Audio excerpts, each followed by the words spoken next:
Hello भाई, नमस्कार। स्वागत है सभी के शक्ति अकेडमी में। दोस्तों, अगर आप आने वाली भर्ती यानी कि जो बिहार शिक्षक भर्ती आगे आने वाली भर्ती में अपना एक सीट पक्की करना चाहते हैं और आप उस एग्ज़ाम को देना चाहते हैं तो ये वीडियो आपके लिए बहुत ज़रूरी हो जाता है। इस वीडियो में हम लोग सभी जो बेसिक ज़रूरतें हैं, बेसिक आपका पैटर्न है, एग्जाम से संबंधित जो भी बेसिक नॉलेज है उस पर डिस्कस करने वाले हैं। ठीक है, यानी कि जैसे कि नोटिफिकेशन कब तक आएगा, एग्जाम कब लेगा और कौन कौन अप्लाई कर सकता है, क्या क्या योग्यता चाहिए 6 to 8 के लिए डिस्कस करेंगे, 9th और 10th के लिए, इसके अलावा 11वीं 12वीं के लिए। ठीक है, और सबसे बड़ा डाउट होता है आपका सब्जेक्ट कॉम्बिनेशन को लेकर कि सब्जेक्ट कॉम्बिनेशन नहीं बन रहा हमारा, हम लोग अप्लाई कर पाएंगे या नहीं कर पाएंगे, और कौन लोग अप्लाई कर पाएंगे, बिहार के कर पाएंगे या बिहार के बाहर के भी कर पाएंगे। ठीक है, इसके बाद एज लिमिट क्या होने वाली है, आप इसके अकॉर्डिंग अपनी तैयारी कर सकते हैं। एज लिमिट क्या होगी और नेगेटिव मार्किंग होगी या नहीं होगी, और कौन सी लैंग्वेज से संबंधित जो भी आपका डाउट है वो भी डिस्कस करेंगे। इसके अलावा आपका एग्जाम पैटर्न क्या होता है और आपके कितने नंबर का क्वेश्चन पूछा जाता है, कितने क्वालिफाइंग नंबर होने चाहिए, सबसे बड़ा चीज़ है सिलेबस क्या हो जाता है। तो हम लोग इन सभी डाउट पर आपका इस वीडियो में डिस्कस करने वाले हैं। सबसे पहले मैं आपको बता देता हूँ सिलेबस आपको किस प्रकार से तैयार करना है। दोस्तों, अभी आपकी 6 और 8 की वैकेंसी इस बार नहीं आई थी। जो पहला चरण हुआ था पीपीएससी का, उसमें 9वीं 10वीं और 11वीं 12वीं का आपको एग्जाम लिया गया था, उसकी वैकेंसी आपको देखने को मिली थी। तो 9वीं 10वीं का जो आपकी वैकेंसी हुई थी, जो भर्ती हुई थी, उसमें जो आपके क्वेश्चन पूछे गए थे वो एनसीईआरटी और एससीईआरटी से ही पूछे गए थे। इसके अलावा आपके कहीं से नहीं पूछे गए थे। तो एनसीईआरटी और एससीईआरटी अगर आपने 10th लेवल तक की कवर कर रखी थी, 9वीं 10वीं के लिए अगर आपने 10th लेवल की एनसीईआरटी और एससीईआरटी को कवर कर रखा था तो आपके यहीं से मैक्सिमम क्वेश्चन पूछे गए थे। इसके अलावा जो आपको उच्च माध्यमिक का हुआ, 11वीं 12वीं का हुआ, तो उसमें अगर आपने एनसीईआरटी और एससीईआरटी को 12th लेवल तक कंप्लीट कर रखा था तो आपकी यहां से कवर हो गई थी। इसके अलावा 6 to 8 की आपकी वैकेंसी देखने को नहीं मिली थी, तो इस बार आपको 6 और 8 की देखने को मिलने वाली, 6, 7, 8 की।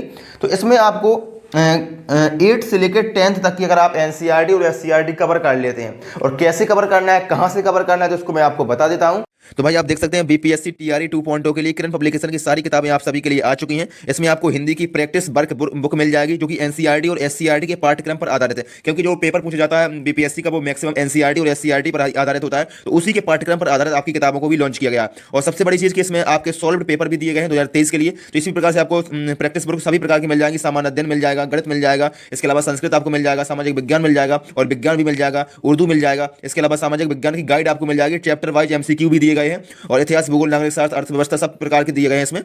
और इसके अलावा आपको बिहार शिक्षक भर्ती के लिए सॉल्व्ड पेपर मिल जाएंगे, चाहे वो प्राथमिक का हो, माध्यमिक का हो या फिर उच्च माध्यमिक का हो, सभी प्रकार के आपको सॉल्व्ड पेपर मिल जाएंगे। 1993 से लेकर 2023 तक के सभी प्रकार के क्वेश्चन आपको देखने को मिल जाएंगे। इसके अलावा आपको भाषा की किताब भी मिलेगी प्रैक्टिस वर्क करने के लिए, चाहे वो आप हिंदी वाले हों या फिर अंग्रेजी वाले हों। इसके अलावा कंप्यूटर साइंस आपको मिल जाएगा, विज्ञान की गाइड आपको देखने को मिल जाएगी, और इंग्लिश की वर्क बुक आपको प्रैक्टिस करने के लिए मिल जाएगी जो कि एनसीईआरटी। अगर आपको किसी भी प्रकार की कोई भी किताब खरीदना हो तो डिस्क्रिप्शन बॉक्स में लिंक दी गई है, उस पर जाइए, क्लिक करिए और आप खरीद सकते हैं। दोस्तों, मैंने आपको बताया आपके सिलेबस के बारे में और बुक लिस्ट भी आपके लिए जो जरूरी होने वाली है। इसके अलावा हम बता दें कि 1,10,000 से भी बड़ी भर्ती होने वाली, इससे भी ज्यादा पद अभी आपके होने की संभावना है। जो पद आपके 1,10,000 तो होने ही वाले हैं, इसके अलावा आपकी और भी भर्ती आने की संभावना है, यानी कि इन पदों की बढ़ने की संभावना प्रबल है। ठीक है, इसके अलावा क्योंकि इसमें जो आपका प्रथम चरण हुआ है उसमें बहुत बड़ी संख्या में आपकी सीटें खाली रहने वाली हैं, और जो प्रथम चरण की जितनी भी रिक्तियां थी उन सभी को आपके द्वितीय चरण में जोड़ा जाएगा। तो सारी की सारी मिलाकर के आपकी कम से कम 1,10,000 से ज्यादा ही आपके पद होने वाले हैं, और उतनी वैकेंसी आपको देखने को मिलेगी। तो बहुत ही सुनहरा अवसर है। और कौन कौन आवेदन कर सकते हैं, किस प्रकार से आपको क्या करना है, यहाँ पर देखिएगा। जो नोटिफिकेशन है वो आपको नवंबर तक देखने को मिलेगा, यानी कि नवंबर के प्रथम सप्ताह में आपको नोटिफिकेशन देखने को मिल जाएगा। और आपका जो एग्जाम है जो परीक्षा होने वाली है वो जनवरी में होने वाली है। यानी कि दोस्तों बहुत ही सुनहरा अवसर है आप सभी के लिए। अभी प्रथम चरण समाप्त हुआ बिहार में, बिहार प्राथमिक शिक्षक भर्ती का प्रथम चरण समाप्ति हुआ है, उसका डॉक्यूमेंट वेरिफिकेशन चल रहा है, अंतिम चरण पर चल रही है वो भर्ती, और वो खत्म ही हुआ है। और अभी आपको दूसरी भर्ती देखने को मिल रही है उसी स्टेट में और उसी लेवल की आपको देखने को मिल रही है।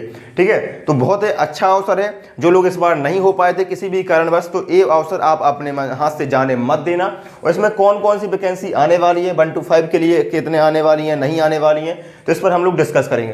तो जो प्राइमरी की वैकेंसी है वो आपको प्रथम चरण में देखने को मिल गई थी, लेकिन अब कोई भी संभावना, बहुत कम संभावना है कि 1 to 5 की आपको दोबारा से देखने को मिले। इसके बारे में अभी जैसे ही कोई जानकारी आती है मैं आपको बता दूंगा, लेकिन अभी ये जानकारी है कि 1 to 5 को आपको 1 to 5 की आपको यहाँ पर देखने को नहीं मिलेगी, लेकिन हो सकता है कि देखने को भी मिल जाए, क्योंकि बड़ी संख्या में आपकी प्रथम चरण में 1 to 5 की रिक्तियाँ खाली रहने वाली हैं। तो हो सकता है आपको यहाँ पर देखने को मिल जाए। प्रथम चरण की, या फिर आपको मेधा सूची जारी करने की बात चल रही तो मेधा सूची भी आपकी जारी हो सकती है। तो ज़्यादा संभावना है आपको मेधा सूची जारी हो जाएगी प्राइमरी के लिए। तो यहाँ पर आपको 1 to 5 की देखने को नहीं मिलेगी। इसके अलावा हम लोग बात करते हैं 6 to 8 की। 6 to 8 की आपको भर्ती देखने को मिलेगी और 9th और 10th की देखने को मिलेगी। इसके अलावा आपकी 11th और 12th की देखने को मिलेगी। कौन कौन लोग कहाँ कहाँ अप्लाई कर सकते हैं इसको अच्छे से समझिएगा। यहाँ पर आप देख सकते हैं जो 6 to 8 की है, यानी कि जो 6वीं से 8वीं तक की है, इसमें सभी बीएड वाले अप्लाई कर सकते हैं। अगर आपके पास बीएड है तो आप अप्लाई कर सकते हैं। तो जो बीएड वाले अभ्यर्थी हैं उन लोगों के लिए बेहतरीन चीज़ होने वाली है। तो बीएड वाले जितने भी हैं वो 6 to 8 में अप्लाई कर सकते हैं और साथ ही साथ डीएलएड वाले भी अप्लाई कर सकते हैं, यानी कि बीएड और डीएलएड दोनों अप्लाई कर सकते हैं। तो बीएड और डीएलएड, यानी कि बीएड आपके पास डिग्री होती है और डीएलएड डिप्लोमा होता है, दोनों लोग अप्लाई कर सकते हैं। इनके साथ साथ आपके पास ग्रेजुएशन होना चाहिए, ग्रेजुएशन कंपलसरी है। ग्रेजुएशन में आपका कुछ भी हो सकता है, वो आपका मायने नहीं रखता है, लेकिन आपका ग्रेजुएशन यहाँ पर होना चाहिए। और इसके अलावा आपका सीटेट या बीटेट का पेपर सेकंड क्लियर होना चाहिए। तो अगर आपके पास इतनी चीज़ें हैं तो आप यहाँ पर अप्लाई कर सकते हैं। बीएड डीएलएड कोई भी अप्लाई कर सकता है, ग्रेजुएशन होनी चाहिए और सीटेट या बीटेट का पेपर सेकंड आपका क्वालिफाई होना चाहिए। सीटेट में आपको पता है जनरल कैटेगरी के 90 नंबर चाहिए होता है, जो अदर कैटेगरी उनको 82 नंबर चाहिए होता है, तो इतना आपके पास होना चाहिए। इसके अलावा हम बात करें 9वीं 10वीं के लिए कौन अप्लाई कर सकता है, तो 9वीं 10वीं के लिए आपके पास डीएलएड वाले अप्लाई नहीं कर सकते हैं, सिर्फ और सिर्फ बीएड वाले ही अप्लाई कर सकते हैं। और बीएड होना चाहिए, 9वीं 10वीं के लिए बीएड होना चाहिए, यानी कि जो आपका टीजीटी लेवल है तो इसके लिए बीएड होना चाहिए। और बीएड के साथ साथ आपका ग्रेजुएशन भी होना चाहिए, ग्रेजुएशन में कुछ भी होना चाहिए। इसके अलावा आपका एस्टेट का पेपर फर्स्ट क्लियर होना चाहिए, यानी कि अगर आप 9वीं 10वीं के लिए अप्लाई करना चाहते हैं तो बीएड होना चाहिए, उसके साथ ग्रेजुएशन होना चाहिए और उसके साथ एस्टेट का पेपर फर्स्ट आपका होना चाहिए। अभी आपका एस्टेट का पेपर लिए गए थे, एस्टेट का पेपर फर्स्ट भी लिया गया था, एस्टेट का पेपर सेकंड भी लिया गया था। तो जिन लोगों ने अभी आवेदन किया था और क्वालिफाई कर चुके हैं उनके लिए बेहतरीन मौका होने वाला है 9वीं 10वीं के लिए। और 11वीं 12वीं के लिए भी आपकी भर्ती होने वाली है। तो इसके लिए आपको क्या योग्यता होनी चाहिए, इसमें भी आपका बीएड मांगता है, यानी कि बीएड आपका होना चाहिए। बीएड के साथ साथ आपका पोस्ट ग्रेजुएशन होना चाहिए, यानी कि ग्रेजुएशन के साथ नहीं होना चाहिए, पोस्ट ग्रेजुएशन होना चाहिए, पोस्ट ग्रेजुएशन होना चाहिए। और एस्टेट का पेपर सेकंड क्वालिफाई होना चाहिए।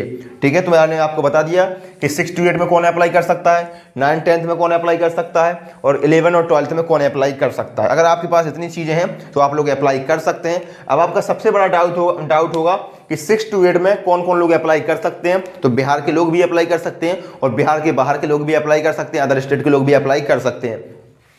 क्या एपरिंग वाले अप्लाई कर पाएंगे, जो आप सीटेट एपरिंग वाले हैं या बीएड डीएलएड एपरिंग वाले हैं, तो हाँ वो लोग भी आप अप्लाई कर पाएंगे। जो इस बार का सीटेट देने वाले हैं, दिसंबर का सीटेट जो लोग देने वाले हैं, दिसंबर 2023 के जो लोग भी सीटेट देंगे वो लोग भी यहाँ पर अप्लाई कर पाएंगे 6 to 8 में। ठीक है, तो यहाँ पर परेशान होने की जरूरत नहीं है। अब सबसे बड़ी चीज़ है कि आपका 6 to 8 में आपका सब्जेक्ट कॉम्बिनेशन किस प्रकार से बनता है, क्या आपका सब्जेक्ट कॉम्बिनेशन बन रहा है। काफ़ी लोग परेशान है, इसको लेकर मैं आपको बता देता हूँ। 6 to 8 में आपका सब्जेक्ट कॉम्बिनेशन किस प्रकार से होता है, पहले मैं आपको बता दूं। जो 9th और 10th होता है, यानी कि जो आपका टीजीटी लेवल होता है, तो यहाँ पर आपका जिस प्रकार से सब्जेक्ट कॉम्बिनेशन, जिस प्रकार से मान लीजिए आपने बीएससी कर रखी है, आपने बीएससी कर रखी है 9th और 10th के लिए, तो आपका मैथ होगा और फिजिक्स होगा, या फिर मैथ होगा या केमिस्ट्री होगा, या फिजिक्स होगा या केमिस्ट्री होगा। तो कोई भी आपके 2 सब्जेक्ट होंगे और वो आपके ग्रेजुएशन के 2 साल में होने चाहिए, तो आप लोग यहाँ पर अप्लाई कर पाते हैं। लेकिन अब काफ़ी बड़ा डाउट है 6 to 8 में कौन कौन अप्लाई कर सकते हैं। तो 6 to 8 में बेसिकली 3 प्रकार के टीचर बनते हैं। पहला होता है आपका मैथ साइंस का, दूसरा होता है आपका एसएसटी लेवल का और तीसरा होता है आपका लैंग्वेज का, किसी भी लैंग्वेज हो सकती है। अब मैथ साइंस में आप समझिएगा, मैथ साइंस में काफ़ी लोगों को डाउट होगा कि हमारे पास मैथ है या साइंस है तो ही हम अप्लाई कर सकते हैं। लेकिन यहाँ पर देखिएगा मैथ साइंस में आपका कोई भी सब्जेक्ट है, ग्रेजुएशन में आपका अगर मैथ है तो भी आप अप्लाई कर सकते हैं। अगर आपका ग्रेजुएशन में मैथ है तो आप यहाँ पर अप्लाई कर सकते हैं, या फिर फिजिक्स है तो भी अप्लाई कर सकते हैं। इसके अलावा केमिस्ट्री है तो भी अप्लाई कर सकते हैं, बायोलॉजी है तो भी अप्लाई कर सकते हैं, जूलॉजी है तो भी अप्लाई कर सकते हैं, या फिर बॉटनी है, यानी कि साइंस की कोई भी स्ट्रीम है, बायोलॉजी की कोई भी स्ट्रीम है, साइंस की कोई भी स्ट्रीम है, मैथ की कोई भी स्ट्रीम है, तो आप लोग अप्लाई कर सकते हैं। ठीक है, तो मैथ साइंस में आप लोग कोई भी आ जाता है, अगर आपका मैथ है, फिजिक्स है, केमिस्ट्री है, बॉटनी है, जूलॉजी है, बॉटनी है, ठीक है, या फिर कोई भी आपका किसी भी प्रकार की साइंस से संबंधित कोई भी स्ट्रीम है, आप लोग अप्लाई कर पाएंगे, कोई भी प्रॉब्लम नहीं होगी, ठीक है। इसके अलावा अगर आपके पास ये सारे सब्जेक्ट नहीं है तो आप SST वाले होंगे। तो SST में आपका कुछ भी हो सकता है, जैसे हिस्ट्री हो सकता है, ज्योग्राफी हो सकता है, इकोनॉमिक्स हो सकता है, पॉलिटी हो सकता है, राजनीतिक विज्ञान हो सकता है, या कॉमर्स हो सकता है, ठीक है। तो आप लोग परेशान मत होइए, अगर आपके इसमें से भी कोई सब्जेक्ट है तो आप SST वाले टीचर बन जाएंगे, SST में आप अप्लाई कर पाएंगे, ठीक है। हिस्ट्री हो गया, ज्योग्राफी, इकोनॉमिक्स, पॉलिटी, कॉमर्स। अगर आपका इनमें से भी कोई नहीं है, यानी कि मैथ वाले भी नहीं है, साइंस वाले भी नहीं है, SST वाले भी नहीं है, तो आपके ग्रेजुएशन में कोई लैंग्वेज तो होगी, लैंग्वेज होगी, यानी कि हिंदी होगी या इंग्लिश होगी या फिर कोई अदर लैंग्वेज होगी, संस्कृत हो सकती है, उर्दू हो सकता है, बांग्ला हो सकता है, मराठी हो सकता है, या फिर कोई अन्य आपकी लैंग्वेज हो सकती है। तो इनमें से कोई भी लैंग्वेज है तो आप लोग यहाँ पर 6 to 8 में आपका सब्जेक्ट कॉम्बिनेशन की प्रॉब्लम सॉल्व हो जाएगी, कोई भी समस्या नहीं है, आप लोग अप्लाई कर पाएंगे। बस 1-2% लोग ऐसे होते हैं जो अप्लाई नहीं कर पाते हैं, जैसे किसी ने इनकी कोई नृत्य संबंधी कोई डिग्री कर ली तो उनका यहाँ पर नहीं हो पाएगा, लेकिन 90-99% आप लोगों की इनमें से कोई ना कोई सब्जेक्ट जरूर होगा ग्रेजुएशन में, तो आप लोग अप्लाई कर पाएंगे, ठीक है। अब हम लोग बात करते हैं एज लिमिट क्या होने वाली है। तो एज लिमिट आपकी बहुत ज़्यादा होती है, यानी कि जो जनरल मेल है, जो जनरल का मेल है पुरुष है, उसकी 37 साल होती है अधिकतम, यानी कि 37 साल तक आप लोग अप्लाई कर पाएंगे यहाँ पर 6 to 8 में। 6 to 8 हो गया, या फिर 9, 10, 11, 12 सभी के लिए है। और जो जनरल फीमेल है तो उनकी 40 साल होने वाली है, यानी कि 40 साल तक आप लोग अप्लाई कर सकते हैं, ठीक है। और जो अदर कैटेगरी है, जो OBC, EBC है, या फिर BC1 है, BC2 है, EWS में तो छूट नहीं मिलेगी, जो SC ST है, ठीक है, तो उनकी और ज़्यादा छूट आप मिल जाती है कैटेगरी वाइज। तो जो जनरल मेल है वो 37 साल अधिकतम होने वाली है, और जो जनरल फीमेल है वो 40 साल अधिकतम होने वाली है। अब आपका एक डाउट होगा कि नेगेटिव मार्किंग होगी या नहीं होगी। नेगेटिव मार्किंग के ऊपर काफ़ी डाउट होगा, तो मैं आपको बता दूं, जब ये एग्जाम हुआ था प्रथम चरण का उससे पहले आपकी नेगेटिव मार्किंग को हटा लिया गया था, यानी कि नेगेटिव मार्किंग आपकी प्रथम चरण में नहीं हुई थी। तो आपकी जो द्वितीय चरण होने वाला है इसमें भी आपकी नेगेटिव मार्किंग नहीं होगी, नेगेटिव मार्किंग आपकी नहीं होने वाली है। तो ये आपके लिए बहुत ही पॉजिटिव चीज़ है कि आपकी नेगेटिव मार्किंग आपको देखने को नहीं मिलेगी। अब इतनी सारी चीज़ें हमने डिस्कस कर ली हैं। अब आप यहाँ पर देखिएगा, आप एग्जाम पैटर्न समझिएगा, क्योंकि एग्जाम पैटर्न आपको जानना बहुत ज़रूरी हो जाता है। किसी भी एग्जाम को क्वालिफाई करने के लिए एग्जाम पैटर्न आपको पता होना चाहिए। तो एग्जाम पैटर्न के लिए मैं आपको बता दूं कि आपके यहाँ पर 2 पेपर लिए जाते हैं। 2 पेपर होते हैं, जिस प्रकार से प्रथम चरण में भी आपके 2 पेपर हुए, उसी प्रकार से द्वितीय चरण में भी आपके 2 पेपर होते हैं। एक पेपर आपका क्वालिफाइंग नेचर का होता है और दूसरी में आपको स्कोर करना होता है, ठीक है। तो 2 पेपर होते हैं। पहला पेपर होता है आपका लैंग्वेज का पेपर, लैंग्वेज पेपर यानी कि भाषा का पेपर। किसका होता है? भाषा का पेपर होता है पहला। अब भाषा में आपको यहाँ पर नंबर इसके नहीं ऐड किए जाते हैं, सिर्फ और सिर्फ क्वालिफाइंग पेपर होता है, आपको पास करना होता है। कितने नंबर चाहिए? तो आपका 100 नंबर का पेपर होता है। जो क्वालिफाइंग पेपर होता है वो 100 नंबर का होता है। इसमें आपकी 25 नंबर की इंग्लिश पूछी जाती है, ये कंपलसरी है। 25 नंबर की इंग्लिश पूछी जाएगी। आप कोई भी अगर आपकी लैंग्वेज है, लेकिन आपकी 25 नंबर की यहाँ पर इंग्लिश पूछी जाएगी। इसके अलावा आपके जो भी दूसरी लैंग्वेज है, जैसे हिंदी हो सकती है, या उर्दू हो सकती है, या बांग्ला हो सकती है, या फिर कोई मराठी हो सकती है, या फिर कोई भी अदर लैंग्वेज हो सकती है, तो वो लैंग्वेज आपकी 75 नंबर की पूछी जाएगी। इनमें से कोई एक ही पूछी जाएगी, सारी नहीं पूछी जाएगी। या तो हिंदी पूछेगा, या उर्दू, या संस्कृत, या बांग्ला, या मराठी, या पंजाबी, या कोंकणी, कुछ भी आपका पूछ जाएगा। सिर्फ और सिर्फ एक ही पूछी जाएगी। तो 75 नंबर की आपकी यहाँ पर लैंग्वेज होगी और 25 नंबर की वो इंग्लिश होगी। तो टोटल आपका 100 नंबर का होगा। और 100 नंबर से सिर्फ और सिर्फ आपको 30 नंबर चाहिए। 30 नंबर, आप समझ रहे हैं? 100 नंबर में सिर्फ और सिर्फ 30 नंबर चाहिए आपको क्वालिफाइंग करने के लिए। आपका एक भी नंबर यहाँ पर जुड़ेगा नहीं मेरिट में, तो आपको क्वालिफाई करना है। इसके अलावा आपका दूसरा पेपर होता है मेन पेपर, इसको मुख्य परीक्षा बोलते हैं। मेन पेपर यहीं पर होता है, इसी से आपकी कट ऑफ बनती है और इसी से आपका सिलेक्शन भी होता है। ये आपका 120 नंबर का होता है। मेन पेपर आपका 120 नंबर का होता है। 120 को आप 2 सेक्शन में डिवाइड कर सकते हैं। पहला सेक्शन होता है आपका 40 नंबर का और दूसरा होता है आपका 80 नंबर का। पहला 40 नंबर का, दूसरा 80 नंबर का। अब 40 नंबर का जो आपका सेक्शन होता है, इसमें आपके सारे बेसिक सब्जेक्ट पूछे जाते हैं, जो भी आपका बेसिक एग्जाम होता है। जैसे कि आपका मैथ पूछेगा, बेसिक मैथ जो आपकी कॉम्पिटिटिव मैथ होती है, तो आपके मैथ हो जाएगा, रीजनिंग हो जाएगी, EVS हो जाएगी, या फिर जनरल नॉलेज हो जाएगा, जनरल आपका GA, GS, जी के जो भी होता है, तो सारी चीज़ें आपकी 40 नंबर में पूछ ली जाएंगी। मैथ, रीजनिंग, EVS और जनरल नॉलेज आपकी 40 नंबर में यहाँ पर पूछ ली जाएगी। इसके अलावा आपका दूसरा सेक्शन होता है 80 नंबर का। तो 80 नंबर का आपका सब्जेक्ट पूछा जाएगा, सब्जेक्ट। अब आपका जो भी सब्जेक्ट है वहाँ पर 80 नंबर का पूछा जाएगा। सपोज करिए आपने 6 to 8 में अप्लाई किया है और आपने मैथ और साइंस से अप्लाई किया है, तो 80 नंबर का आपका यहाँ पर मैथ और साइंस पूछा जाएगा। अब मैथ और साइंस में क्या क्या आएगा, जैसे मैथ तो आएगी ही पूरी की पूरी, उसके अलावा साइंस भी आएगी। अब साइंस में आपकी फिजिक्स भी आएगी, केमिस्ट्री भी आएगी और बायोलॉजी भी आएगी। जिस प्रकार से आपका सीटेट का होता है, यानी कि सीटेट में आपका जिस प्रकार से आप सीटेट का एग्जाम देते हैं तो उसमें साइंस होता है और मैथ होता है, तो साइंस और मैथ आपकी उसमें मैथ भी होता है और साइंस में आपकी फिजिक्स केमिस्ट्री बायो सभी होती हैं। तो इसी प्रकार से आपका यहाँ पर होगा। अगर आपका दूसरा कोई सब्जेक्ट है एसएसटी से फिल किया है तो एसएसटी में आपका हिस्ट्री आएगा, ज्योग्राफी आएगा, पॉलिटी आएगा, इकोनॉमिक्स आएगा। सारे सब्जेक्ट यहाँ पर आपके 80 नंबर में पूछे जाएंगे। ठीक है, तो मैंने आपको बता दिया मेन एग्जाम हो गया।